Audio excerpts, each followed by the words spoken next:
좀 전에 보면 우리가 앞에 수식을 보면 다음과 같이 나타낼 수 있다라고 얘기했잖아요. K는 다음과 같이 이렇게 K는 다음과 같이 됐었고 그리고 앞에서 봤던 세퍼레이션 팩터는 다음과 같이 나타낼 수 있다고 했잖아요. 지금 보면 문제는 현재의 스테이셔너리 페이지와 모바일 페이지의 프랙션을 구하는 KD 값을 구하라는 얘기잖아요. 그죠? 그러면 얘들 우리가 먼저 TM 값을 구해봅시다. TM 값이 얼마죠? 42세카. 그리고 TR 프라임은 벤젠이 251에서 41을 빼니까 209. 잠시만요. 209에다가 41을 나누니까 거의 5가 나와요. 4.976이 나오는데 이걸 5라고 생각합시다. 그냥 간단하게. 그러면 다음과 같이 KD는 5 곱하기 VM분의 VS잖아요. 그죠? VM은 뭐예요? 모바일 페이지. 모바일 페이지는 지금 248나노미터고 그리고 얘들은 지금 전체 250 이너 다이아미터 250 마이크로미터에서 떼줘야 되죠. 그렇게 계산한 것들이 다음과 같이 돼요. 다음과 같이 되니까 5 곱하기 이게 뭘까요? 이게 스테이셔너리 페이지죠. 그죠? 4.83 곱하기 10의 4성 그리고 7.83 곱하기 10의 제곱 해서 계산을 하면 잠시만요. 5 곱하기 7.83 나누기 4.83 하면 이게 8.1 정도 되네요. 8.1 곱하기 10의 마이너스 제곱이 나옵니다. 다음과 같이 나오게 됩니다. 맞는가?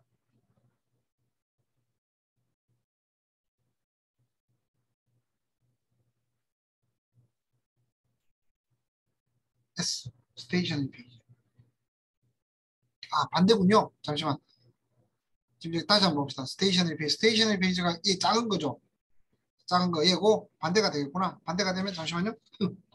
5 곱하기 4.8 나누기 7.83 하면 3.06이죠. 3.065 곱하기 10의 제곱이니까 대충 306 정도가 나오게 되네요. 306.5 정도가 나오게 됩니다. 길이 값은. 그러니까 이 벤젠이 이 오픈 타블라 컬럼에서 이 오픈 타블라 컬럼에서 이제 다시 말하면 이 모바일 페이지 안에 있는 양이랑 이렇게 있는 스테이셔너리 페이지에 있는 양을 비교해 봤을 때 그게 대략적으로 한 306배 정도 된다. 여기 한 306개 정도 있으면 이게 하나 정도 있다라고 말씀을 드릴 수가 있습니다. 자, 그리고 이제 스케일업.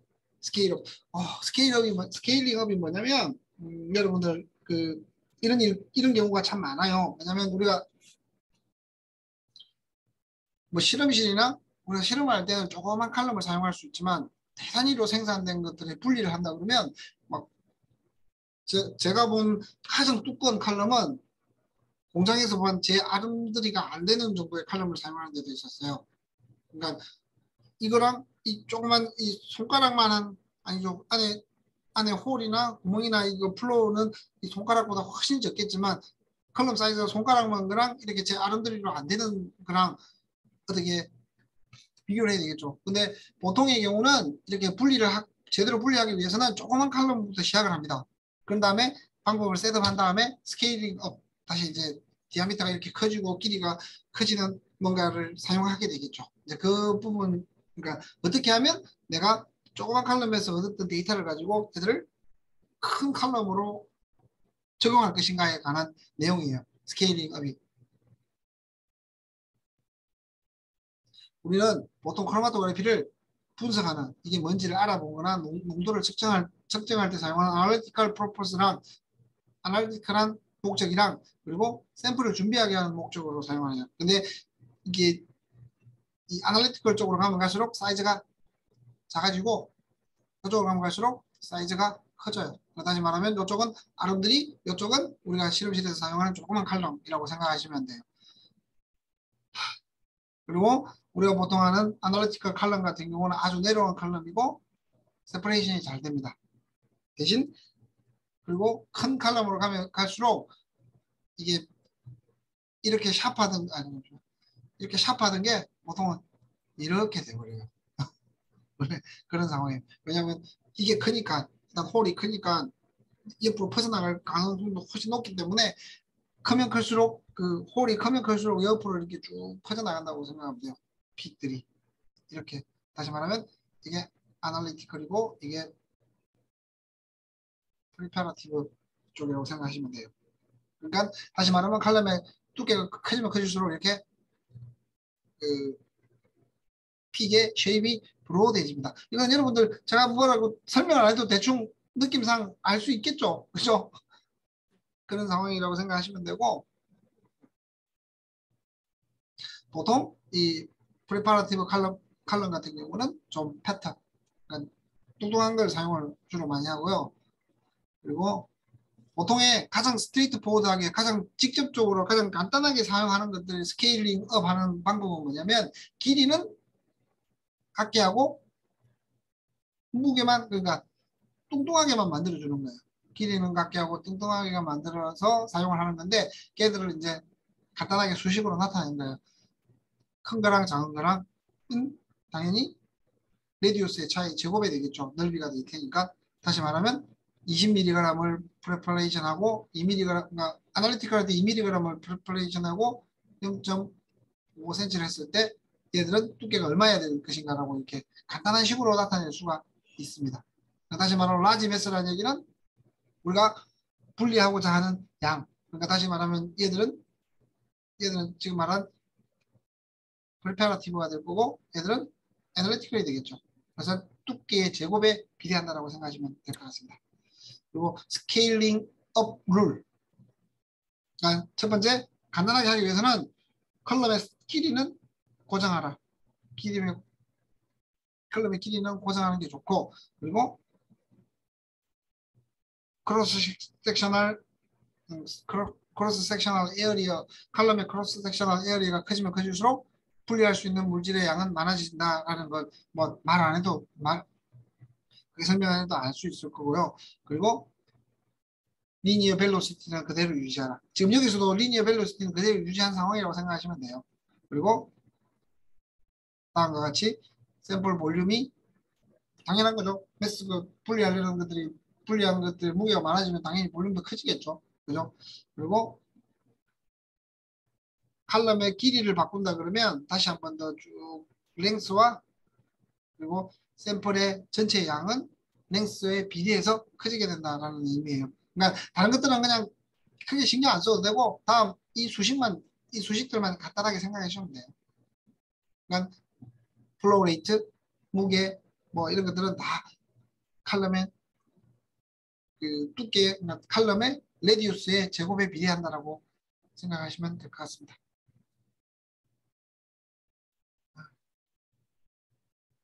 그리고 다음은 이제 분리 효율 얼마나 분리 효율을 할 것인가에 관한 얘기 얼마나 잘 분리할 것인가 두 가지 물질을 넣었을 때 당연히 우리가 간단하게 생각하면 분리의 효율이 좋다는 얘기는 두 개가 멀리 떨어지면 멀리 떨어질수록 좋겠죠. 겹치지 않고 그러니까 다시 말하면 멀리 떨어지면 멀리 떨어질수록 좋은데 멀리 떨어지면 또 시간을 길게 할 수가 없잖아요.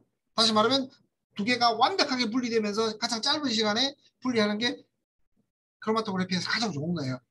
가장 짧은 시간에 두 개를 완벽하게 분리하려고 그러면 두 개가 겹치지 않고 픽이 샤프해야 될 거고 그죠? 그렇게 되면 가장 좋은 거라고 생각하시면 돼요.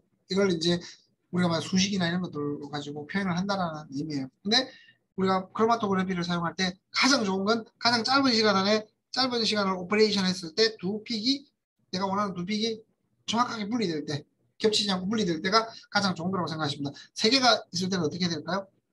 그건 또 달라지겠죠. 세 개가 다 분리될 수도 있고 근데 내가 필요한 거는 1번이다. 그러니까 첫 번째 물질이 두 번째, 세 번째는 상관없다라고 생각하면 두 번째, 세 번째는 뭐 겹쳐도 뭐 상관없는 문제잖아요. 그러니까 그때 따라 달라지게 하겠지만 가장 이상적인 것은 모든 픽들이 다 정확하게 분리되는 게 좋긴 하지만 그런 경우는 많이 없어요. 그래서 그게 맞게끔 가장 분리가 많이 되게끔 자기가 판단을 해서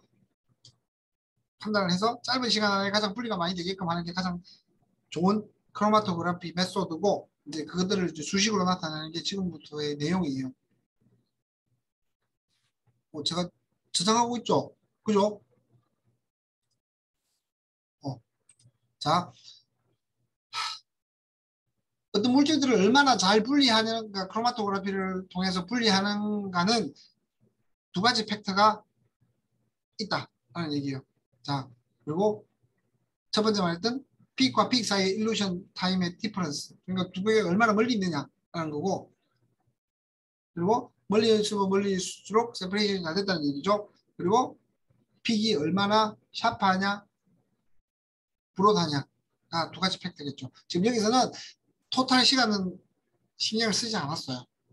다시 말하면 여기다 플러스 토탈 시간이 되어야겠지만 제 생각으로는 토탈 시간이 더 중요한데 여기서는 이제 여러분들한테는 토탈 시간은 고려하지 말고 이제 기기들이 대충 가지고 있는 그 분석하는 크로마토그래피 시간이 어느 정도 정해져 있어요. 뭐 플로레이트에 의해서 그죠? 그래서 아마도 거기에 대해서 신경을 안 쓴 것 같은데 제가 보통 생각할 때는 짧은 시간 안에 두 개를 완벽하게 분리할 수 있는 그게 가장 포인트가 좋은 거예요.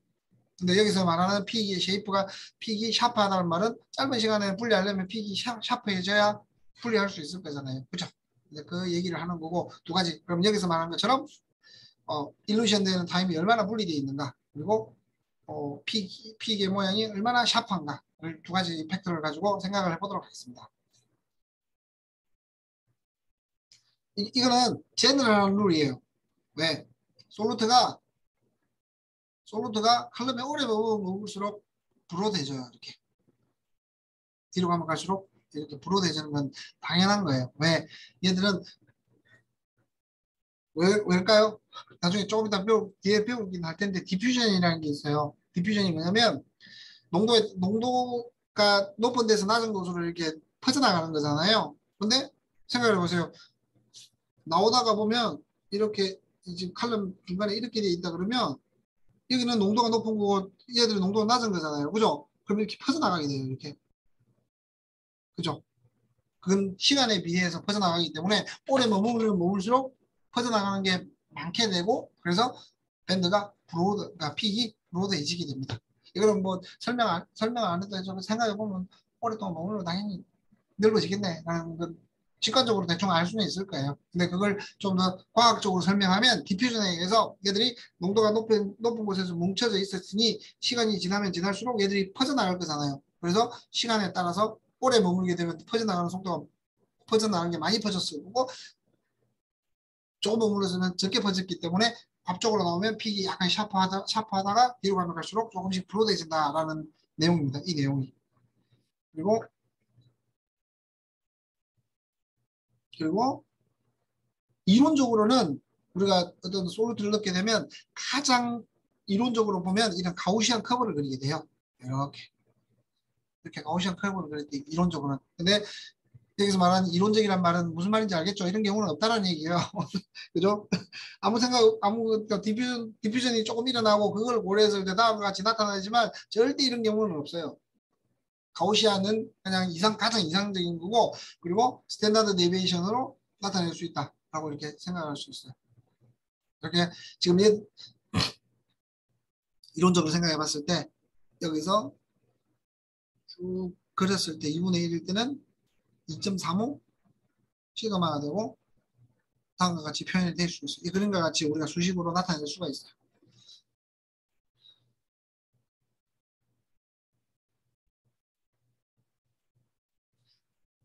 위드스 W 2분의 1 그러니까 여기죠. 여기는 중간에 우리가 풀 위드스 해프 맥시멈이라고 얘기했죠. 보통 우리 레졸루션을 나타낼 때 이런 거 표현 많이 쓴다 그랬잖아요. 그죠? 2분의 1, 그러니까 50%일 때 이 폭의 거리를 갖다 우리 레졸루션을 나타낼 때 질량 분석할 때 레졸루션을 나타낸다 그랬잖아요. 말씀드렸잖아요. 이것도 비슷한 거예요. 가운데 2분의 1, 그러니까 폭의 2분의 1, 그러니까 하이트의 2분의 1 되는 곳을 체크해보면 이론적으로는 2.35의 시그마가 나온다는 얘기죠. 시그마는 뭐에 따라 달라질까요? 이론적으로 생각해봤을 때 일루션 되는 타임에 따라 달라지겠죠. 조금 전에 말씀드렸잖아요. 앞에는 샤프하고 뒤에는 브로드이기 때문에 넘는 시간에 따라서 얘들은 앞으로 나오면 나올수록 시그마는 줄어들 것이고 뒤로 가면 갈수록 시그마는 늘어난다라고 생각하시면 돼요. 이론적인 거고 그런 물질에 따라 나오고 이걸 어떻게 정확하게 정의하기는 쉽지 않을 겁니다. 그리고 다음과 같이 베이스라인에서 W 뭐 탄젠트 이렇게 계산했는데 뭐 크게 의미는 없는 상황이고요. 다음과 같이 분리도는 다음과 같이 나타납니다. 분리도는 델타 TR. TR은 뭐예요? 리텐션 타임의 차이가 W의 에버리지를 가지고 이렇게 나타냅니다. 아마 전 이걸 한 번도 사용해 본 적은 없는 것 같아요. 이론적으로 이렇게 나타낸다라는 것만 알고 있으면 될 것 같아요. 자, 그리고 레졸루션. 레졸루션 우리 매스 할 때 레졸루션을 뭐라고 나타냈었어요? 금방 말했듯이 해프 풀 계속 까먹네. 하여튼 픽의 2분의 1인 되는 점의 이 그 거리를 우리가 레졸루션으로 보통 나타낸다라고 얘기했죠. 해프 미드스, 풀 미드스, 해프 맥시멈 이렇게 되나? 제가 계속 용어를 까먹는데 그 질량 분석에 픽이 이렇게 있으면 그 레졸루션은 2분의 1 되는 지점에 2분의 1 되는 지점에 만약에 이렇게 익스펜션하고 이렇게 된다면 2분의 1 되는 지점, 하이트의 2분의 1 되는 지점의 넓이를 우리가 레졸루션으로 보통 나타낸다고 이야기했잖아요. 그죠? 근데 여기서는 약간 다릅니다.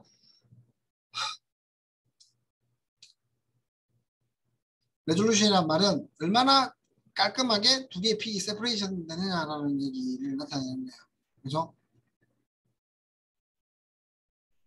다시 말하면 완벽하게 분리됐다는 말은 첫 번째 픽이 나오고 나서 베이스라인을 터치한 다음에 다시 그 베이스라인을 터치한 이후에 베이스라인 이후에 다시 그 다음 물질 나오는 것들은 완벽하게 분리됐다라고 얘기를 하고 보통 퀀티테이티브 할 때 이게 R이 베이스라인 레졸루션이 분리도가 1.5 분리도가 1.5 1.5 정도가 되면 완벽하게 분리됐다고 판단을 할 수가 있습니다. 그러면 각각에 보면 분리도가 0.5, 0.75, 1, 1.5일 때는 1.5를 이렇게 나타냈잖아요. 걔들을 봤을 때 다음과 같이 나타내고 분리도가 1.5 이상이 되면 완벽하게 분리됐다라고 말씀을 드릴 수가 있습니다. 이 완벽하게 분리될 때 아이디 할 때는 별 상관없어요. 이거 뭐다 저거 뭐다라고 판단할 수 있지만 정량을 할 때는 이게 분리돼야 이 픽 에어리어를 가지고 얘가 얼마 얘가 얼마라고 우리가 계산을 그러니까 좀 더 나은 계산을 할 수가 있게 되잖아요. 근데 그렇지 않고 완벽하게 분리되지 않으면 퀀터테이티브하게 계산을 하기 쉽지 않기 때문에 분리도가 1.5 이상이 돼야만 정량적인 측면에서는 정량적인 계산을 할 수 있다라고 말씀을 드릴 수가 있습니다. 그러면 다음과 같이 한번 생각을 해봅시다. 리테인션 타임이 407초 그리고 풀 위드스 해프 하이트 맞네요. FWH HH가 HM 맥시멈 해프 맥시멈인데 이렇게 나타나는데 질량 분석에서는 하여튼 이렇게 돼서 7.6 세커예요. 그러니까 다시 말하면 이 픽 자체가 이렇게 되는데 이 2분의 1의 하이츠의 이 거리가 지금 7.6 세커라는 얘기잖아요. 그죠? 그리고 내버린 픽이 1루트가 17초 다음에 W의 2분의 1은 9.4 세커이다. 그러면 이 두 컴파운드의 분리도 레졸루션을 찾아라 라고 얘기하면 다음과 같이 나타낼 수 있죠. 두 개의 에버리지는 어떻게 될까요?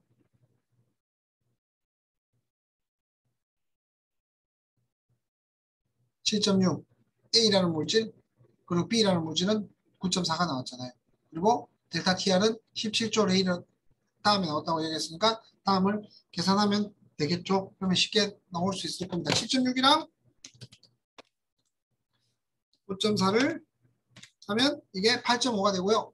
이게 8.5가 되고 8.5가 되니까 17 곱하기 0.589 나누기 8.5 하니까 대략적으로 1.178이 나오네요. 다시 나오면 1.18 또는 1.2가 되게 되겠네요. 그러면 얘는 완벽하게 분리된 건가요? 아닌가요? 아니죠. 조금 전에 말했잖아요. 분리도가 1.5 이상이 돼야만 완벽하게 분리된 거라고. 근데 이 경우는 퀀터테이티브하게 사용하기가 쉽지 않다라는 의미입니다. 네. 자, band broadening due to 잠시만요.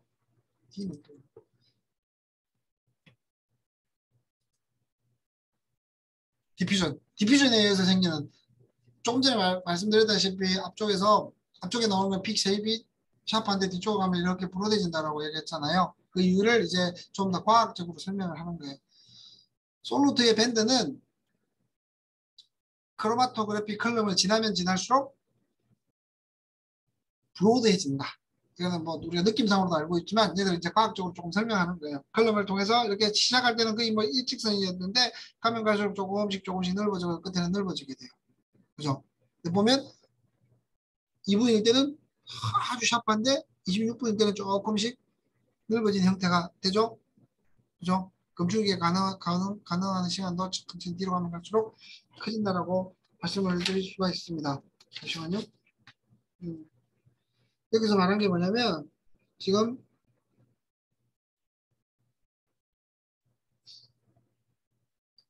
26분에서 했을 때는 이게 지금 이 정도가 3얘는 지금 26분 이 픽을 익스펜전한 거고 대략적으로 3배 되는데 뭐 크게 이것만 봐도 얘가 브로드해졌잖아요. 그죠?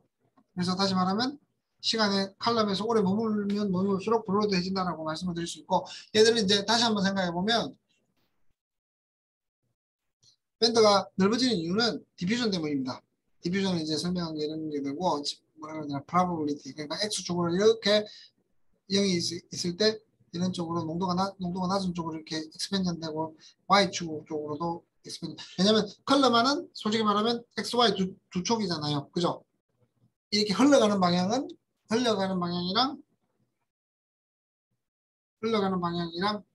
생각해 보는데 두 쪽이긴 하지만 컬러 같은 경우는 계속 밀려가기 때문에 아 뭐지? 그러니까 한쪽 방향만 신경 쓰면 되죠. 왜냐면 뭐 XYG라고 하면 X 방향이 우리가 플로우 흘러가는 방향이라 하면 Y 방향이랑 G 방향은 막혀 있잖아요.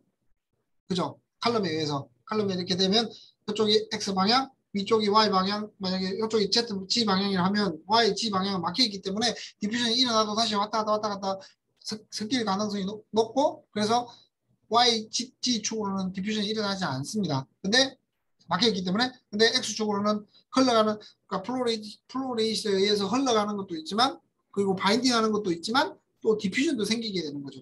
그래서 이제 거기까지 생각을 하게 되고 디퓨전을 이렇게 뭐 디퓨전을 이제 그림으로 사진으로 찍는 건데 뭐 브라우니안 운동 뭐 이런 것처럼 그냥 농도가 높은 데서 낮은 곳으로 이렇게 마음대로 왔다 갔다 한다는 걸 생각하시면 되고 전체적으로 봤을 때 농도가 높은 데서 낮은 데로 이제 쭉 흘러가는 거라고 생각하시면 됩니다. 근데 그 안에 있는 애들은 뭐 뭣도 모르고 왔다 갔다 하는 거예요. 그냥 마음대로 왔다 갔다 하지만 전체적인 몰레큘 전체를 봤을 때는 농도가 높은 데서 낮은 쪽으로 쭉 흘러간다고 생각하시면 될 것 같아요. 다시 말하면 net transport 그러니까 전체적인 이동인데 high concentration에서 low concentration으로 일어나고 이것은 보통 몰레큘의 랜덤한 무브먼트에 의해서 생긴다고 생각하면 됩니다. 그리고 디퓨전 코에피션트는 몰레큘이 무브할 때 생기는 디퓨전 코에피션트가 높으면 몰레큘이 빨리 이동한다는 얘기고 더 많이 빨리 이동한다는 얘기고 낮으면 반대가 되겠죠. 그리고 이제 이게 뭐냐면 픽스로우라 그래요. 디퓨전을 나타내는 게 픽스로우라고 그러거든요. 픽스로우가 있는데 이게 픽스의 퍼스트로우예요. 퍼스트로우고 세컨드로우는 있어요. 세컨드로우는 뭐냐면 퍼스트로우는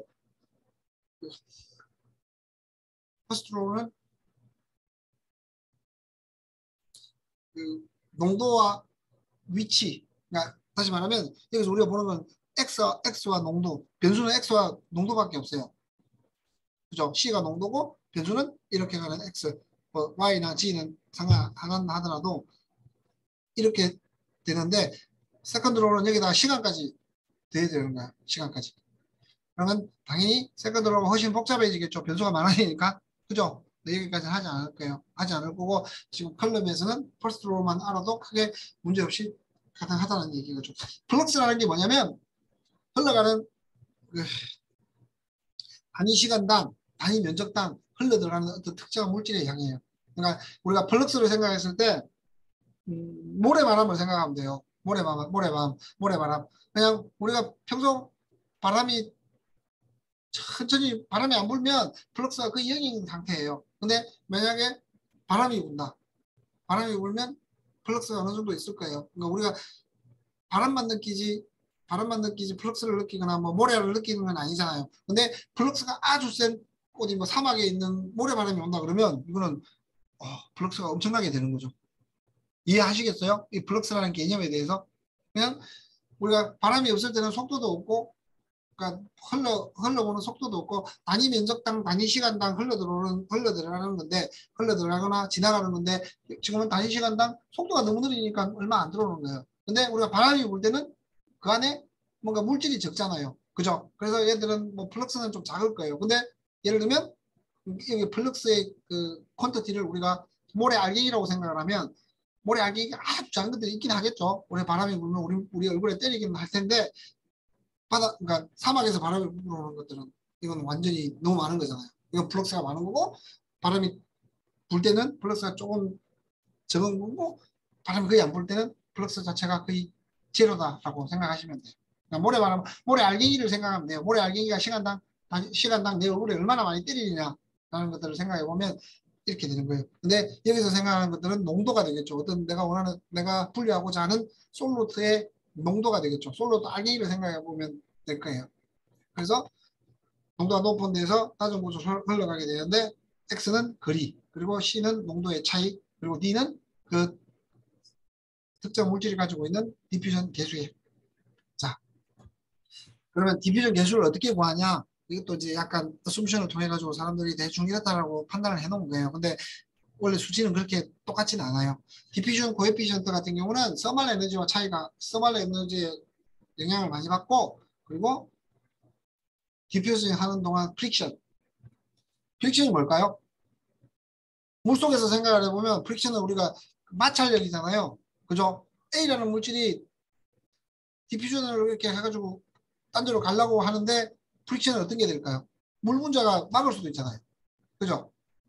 물 분자에 가서 충돌하고 다시 원하지 않는, 그러니까 디퓨전은 농도가 낮은 곳으로 이렇게 퍼져가는 건데, 이쪽으로 퍼져가는 건데 물 분자가 중간에 있어가지고 다시 부닥쳐가지고 다시 원래대로 돌아올 수 있잖아요. 그죠? 그래서 이제 이 마찰이 영향을 줄 수가 있는 거고, 스토크스 아인슈타인이라는 사람들의 이론에 의해서 다음과 같이 나타낼 수가 있어요. 여기서 디퓨전 코에피션트는 KT 오버 F. K는 볼트만 컨스탄트고 T는 템퍼러처, 그리고 F는 프릭션 코에피션트. 그러면 프릭션 코에피션트 어떻게 계산하냐? 여기 있는 이 스토크스라는 사람이 다음과 같이 나타냈습니다. 대략적으로 또 정확하지는 않는 거예요. 그냥 어쌔션을 통해서 계산을 해보니 대략적으로 많은 물질들이 이 룰을 따르더라라고 생각하시면 돼요. 그 제가 가장 싫어하는 사람 중에 한 사람이 스토크스예요. 제가 대학교 때 배우던 과목에서 가장 머리 아프게 했던 사람이, 이상한 식으로 계속 만들어가지고 머리 아프게 했던 사람이 이 스토크스라는 사람이라 가지고 그렇게 제가 개인적으로 좋아하지는 않습니다.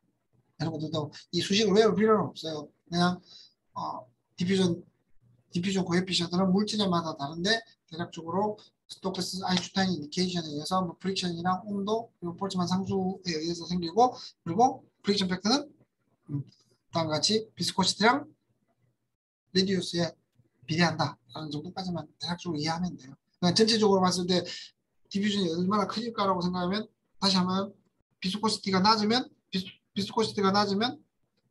F는 낮아지겠죠. 그러면 T는 더 크시겠죠. 비스코시티가 증가하면, 그 물질의 비스코시티가 증가하면, 점성이 증가하면 F도 커지고, 그러면 디퓨전이 낮아지겠죠. 이거는 어찌 보면 당연한 거잖아요. 점성이 높으면 서로 떨어지기 좀 힘든 거니까. 그래서 디퓨전 속도가 느려진다는 얘기입니다. 그래서 이제, 그리고 칼럼을 갈 때 얘들을 갖다가 농도는, 얘는 조금 전에 했던 이 수식을 풀면 이렇게 나와요. 이 수식을 풀면 보통 이렇게 나와요. 이렇게 나온다고 생각하시면 되고, 이거는 아주 유명한 수식이라서 그냥 외울 필요도 없이 그냥 앞에 있는 픽스의 퍼스트 로우를 풀게 되면 다음과 같은 수식이 나온다고 생각하면 돼요. 이걸 가지고 이 수식을 가지고 저는 이 수식과 그리고 픽스의 세컨드로를 가지고 있는 그 수식을 가지고 한 학기 동안 물질 전단이라는 걸 공부를 해요. 공부를 했었어요. 그래서 제가 이 사람을 좋아하지 않는다는 이유가 그 이유예요. 아무튼 지금 지나서 보면 얘들은 그냥 앞에 있는 픽스로에 의해서 나온 수식, 그러니까 수학적으로 풀면 이런 수식이 나온다라고 생각하시면 되고 여기서는 뭐 농도는 시간에 따라서 뭐 이렇게 그 물질 가지고 있는 것들에 대해서 보면 시간에 따라서 농도는 조금씩 변한다라고 생각하시면 될 것 같아요. 그러면 얘들을 한번 그려보면 어떻게 되냐면 원래는 이렇게 있었잖아요. 시간이 지나면 이렇게 조금씩 벌어진다는 의미예요. 이걸 이제 수식으로 나타내는 게 이 수식이라고 생각하시면 될 것 같습니다. 그리고 여기서 시그마는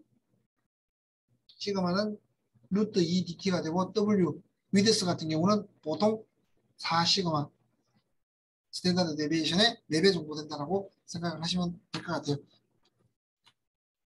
자, 그리고 이제 우리가 브로드해진 U에 대해서 알았잖아요. 그죠? 브로드해진 U에 대해서 알았고 이제 세퍼레이션을 컬럼의 에피션시를 좀 더 한 번 더 생각을 해보면 그러니까 앞쪽에 있는 브로드하게 해주는 이유는 뭔지를 생각하고 왜냐면 브로드해지면 해줄수록 별로 그렇게 레졸루션이 좋거나 칼럼 우리가 크로마토그래피에서 그러니까 픽이 뚱뚱해지는 걸 우리가 원하지 않는 거잖아요.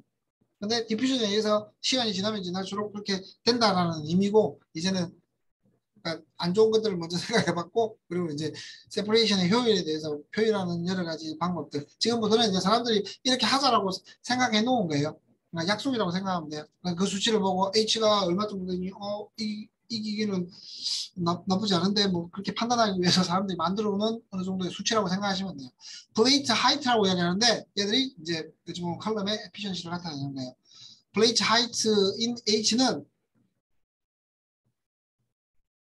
약간 픽의 분산 그러니까 스탠다드 데비에이션의 제곱과 밴드의 디스턴스 얼마나 이동했는지에 관해서 나타내는 거예요. 다시 말하면 그럼 자 봅시다. 시간이 뒤로 가면 갈수록 이제 만약에 픽이 샵하면 H가 줄어들겠죠. 얘가 줄어들 거잖아요. 그죠? 시그마가 줄어들 거잖아. 픽이 샵하면 샵할수록 W가 보통 4 시그마라고 얘기했으니 이게 시그마에 영향을 받잖아요. 그죠? 맞죠? 그래서 시그마가 낮아지면 이 픽이 샵하다는 얘기고 시그마가 커지면 브로드해진다는 얘기잖아요. 그죠? 그래서 얘들이 커지면 어떻게 될까요? 당연히 H가 커지게 되겠죠. 따라서 플레이트 하이트는 플레이트 하이트는 높으면 높을수록 안 좋은 게 되겠죠. 픽이 브로드해진다는 얘기잖아요. 밑에 보면 이렇게 나와요. 뭐 다른 설명 제끼더라도 스몰 플레이트 하이트는 내려온 픽이에요. 이게 낮다는 얘기는 얘가 크거나 얘는 일정하다고 생각하면 얘가 작아지는 거잖아요. 분산, 스탠다드 데비에이션이 낮아지니까 이 픽이 샤프해진다라는 의미로 받아들이면 됩니다. 그리고 내려온 픽이라는 얘기는 그래서 나은 분리가 되겠죠. 그죠? 이제 이걸 플레이트 하이트라는 걸 사람들이 나타내는 건가요? 그냥 이 분산을 가지고 분산 스탠다드 데비에이션을 가지고 계산을 할 수 있게끔 그리고 일루션 된 거리 그러니까 얼마나 이동했는지의 거리에 대해서 생각하고 보통의 경우 X는 칼럼의 길이가 되겠죠. 그죠? 그에 따라서 계산을 하면 플레이트 하이트는 낮으면 낮을수록 에피션시가 좋은 거다라고 생각하시면 될 것 같습니다. 뭐 이런 것들은 크게 의미 없는 얘기들이에요. 뭐 이 플레이트 하이트라는 말이 어디서 나왔는지 그리고 다르게 HETP 즉 Height Equivalent to Theoretical Plate라고 부르기도 한다. 크게 사용할 일이 없을 거예요. 그리고 플레이트 하이트는 보통 어떤 특정한 물질이 솔루트랑 스테이셔너리 페이지의 이퀴리블레이션에 도달하는 그 시간을 그러니까 두 개의 스테이셔너리 페이지랑 이 모바일 페이지랑의 평행을 이루는데 걸리는 시간 또는 걸리는 거리라고 생각하면 돼요. 그러니까 여기서는 하이츠고 그 디멘전이 미터니까 센티미터 또는 미터니까 거리라고 하는 게 맞겠죠. 그죠? 그러니까 어떤 솔로테이가 녹아서 가다가 이 스테이셔너리 페이지랑 모바일 페이지 사이에서 KD 값으로 정확하게 그 평형을 이루는데 걸리는 시간이라고 생각하면 짧으면 짧을수록 좋겠죠? 그죠? 그래야 바인딩이 잘 되고 정확하게 분리가 된다는 의미니까 다시 말하면 그 얘기입니다. 그리고 the smaller plate height 그러니까 플레이트 하이트가 낮으면 낮을수록 밴드 위드스가 낮고 세퍼레이션이 더 좋다라고 말씀을 드릴 수 있습니다. 이제 그거 외에 이제 또 다른 것들이 또 다른 그 에피션시를 나타내는 게 플레이트 넘버입니다. 플레이트 넘버 N은 플레이트 넘버 N은 플레이트 넘버 N은 칼럼의 길이를 플레이트 하이트로 나눈 거예요. 하나를 다르게 표현한 거죠. 그러니까 다시 말하면 플레이트 하이트가 낮으면 낮을수록 세퍼레이션이 좋은 거라고 그랬죠. 그죠? 그러면 n이 높으면 높을수록 세퍼레이션이 좋겠죠. 그죠? 수식상에서. 그죠? 그래서 좀 더 쉽게 다음과 같이 나타낼 수가 있습니다. 여기서 왜 시그마 제곱 왜 16이 나왔나? 시그마 W는 4시그마라고 아까 대략적으로 이야기했잖아요. 그죠? 그래서 시그마를 하면 위에 나타낼 수가 있습니다. 4분의 다음과 같이 나왔고 그리고 이 익스프레션을 다음과 같이 나타내고 이건 뭐 크게 필요 없는 얘기들이에요. 그리고 n은 디멘전 리스예요. 플레이트 하이트는 조금 전에 말했듯이 제곱분의 x였잖아요. 이것도 센티미터, 이것도 센티미터의 제곱이니까 전체는 센티미터고 근데 여기서 n 같은 경우는 랭스니까 이것도 센티미터겠죠? 밑에도 센티미터, 즉 디멘전에서 디멘전이 없는 수치라고 생각하시면 돼요. 그리고 주식을 계산하고 뭐 다음과 같이 나타낼 수 있다라고 생각을 하시면 될 것 같습니다. 자, 그리고 그다음에 문제를 솔루트가 리텐션 타임이 407초예요. 베이스에서 위드스가 130이고 13세고고 컬럼이 12.2cm라고 생각합시다. 그러면 플레이트 넘버랑 플레이트 하이트를 구해봅시다. 플레이트 하이트는 어떻게 구했죠? 조금 전에 보면 수식을 그대로 보면 x분의 시그마 제곱이었죠. 그죠? x분의 시그마 제곱.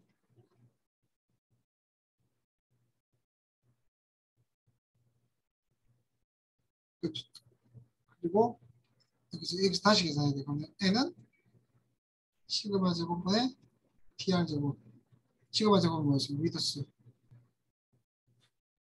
잠시만요. 한번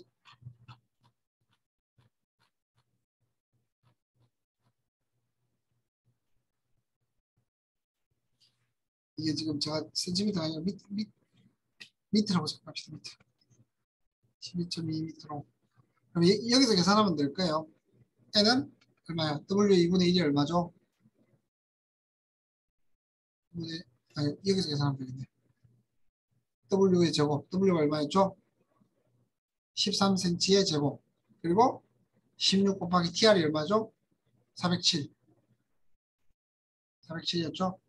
그러면 이걸 407의 제곱을 하면 이게 잠시만요. 407 곱하기 407 곱하기 16 나누기 13 나누기 13을 하니까 대략 15683이 나오네요.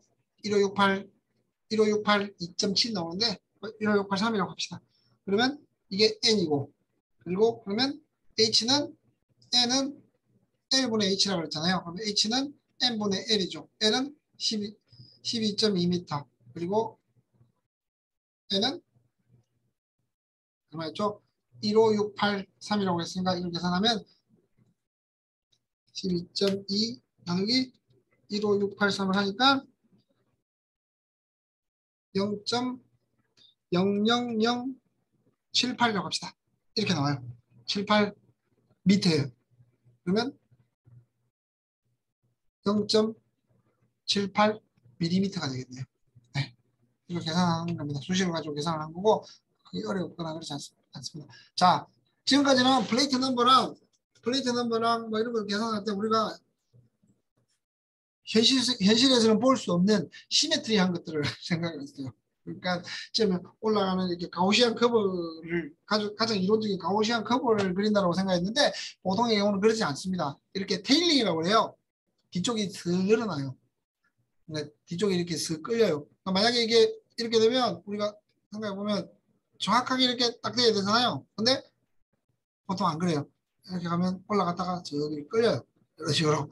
그래서 보통 어시메트리 비대칭이 되고 얘들을 우리가 테일링이라고 얘기하는데 이런 경우가 거의가 아니라 모두가 이런 형태예요. 차이가 조금씩 날 뿐. 좀 더 샤프하면 이게 없는 것처럼 보이지만 테일링이 없는 크로마토그래피 픽은 없습니다. 테일링이 없는. 그래서 이제 어시메트릭한 픽의 플레이트 넘버는 다음과 같이 계산할 수 있다라고 이제 수식을 나타내는 거예요. 다시 말하면 10분의 1일 때를 가지고 A, B를 계산하고 가운데 있는 거를 계산해서 A랑 B랑 시간을 나타내고 걔들을 계산하면 다음과 같이 나온다라고 폴리 도시라는 사람이 두 사람이 이케이션을 만들어냈습니다. 그러니까 플레이트 넘버가 시메트리 할 때랑 시메트리 할 때랑 다르다는 것만 알고 계시면 될 거고 그럼 뭐 계산하는 법은 다음에 혹시나 필요하면 책을 보고 찾아보면 되니까 그게 걱정할 필요가 없습니다. 이렇게 사람들이 계산을 해서 어시메트리 할 때 n을 이렇게 계산하는데 다시 말해서 n이 크면 클수록 세퍼레이션이 좋은가요? 안 좋은 건가요? 에피션시가 좋은 거죠. 그죠? 플레이트 넘버 같은 경우는 근데 플레이트 하이트 같은 경우는 낮으면 낮을수록 좋은 거죠. 그죠? 그것만 생각하시면 돼요. 나머지는 계산하는 거야. 그냥 찾아서 수식만 넣어서 계산기를 두드리면 그대로 나오니까 크게 어려울 게 없습니다. 자, 그리고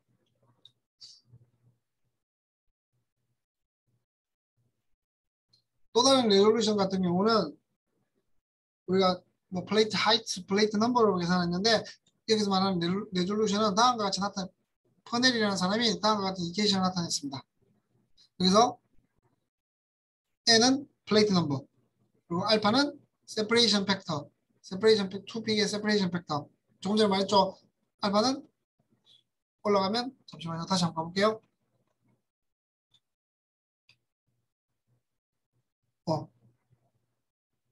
잠시만. 알파 어디 갔어? 잠시만. 알파 어디 갔죠? 여기네요. 어드저스트 리텐션 타임에 두 개의 리텐션 타임이라고 말씀을 드렸습니다. 그죠?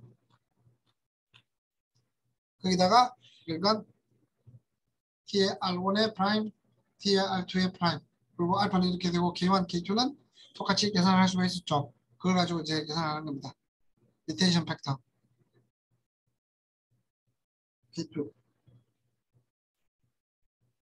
K2는 좀 더 뒤에 나오는 애들의 리텐션 팩터를 계산한 거고 걔들을 가지고 계산하면 레졸루션을 퍼내리식에 의해서 계산할 수 있다라고 말씀을 드릴 수가 있습니다. 자, 그럼 다시 한번 여기서 보면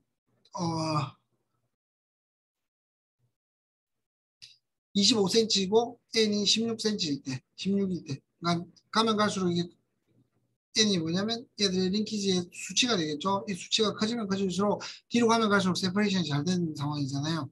이건 어떤 의미일까요? 처음에 나올 때는 우리가 생각했을 때 뒤로 나오면 나올수록 픽의 모양이 그거더니 그러니까 뭐라 해야 되나 뚱뚱해지니 세퍼레이션이 다 안 될 거라고 생각하지만 또 너무 빨리 나오면 겹쳐서 나올 수가 있어요. 세퍼레이션이 안 될 수가 있어요.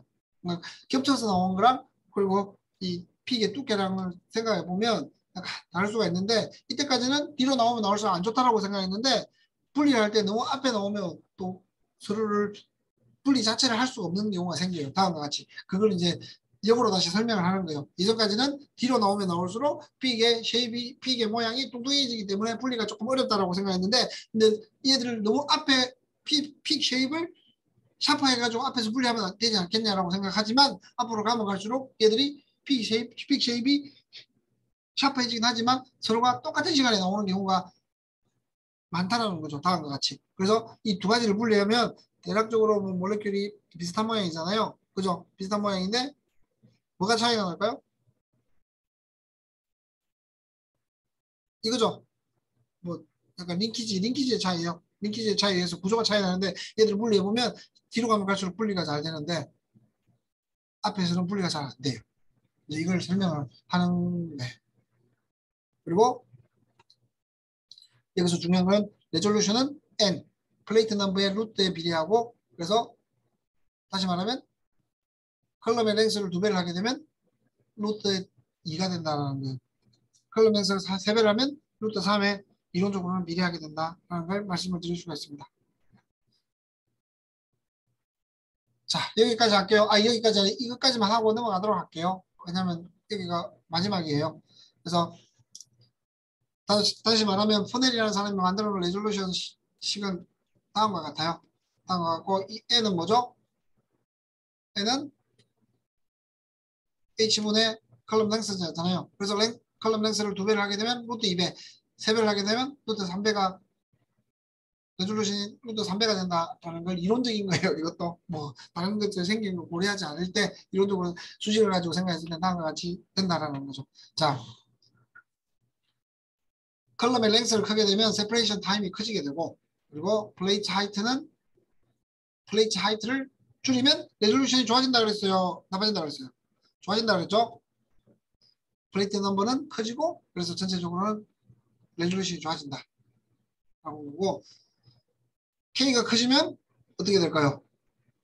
제너럴하게는 임프루브 되고 K가 리듀스 되면 K가 커지게 되면 거의 어찌 보면 K가 커지면 커질수록 1이 가까워지고 K가 작으면 작을수록 이거는 1이 아니라 수치가 나타나겠죠.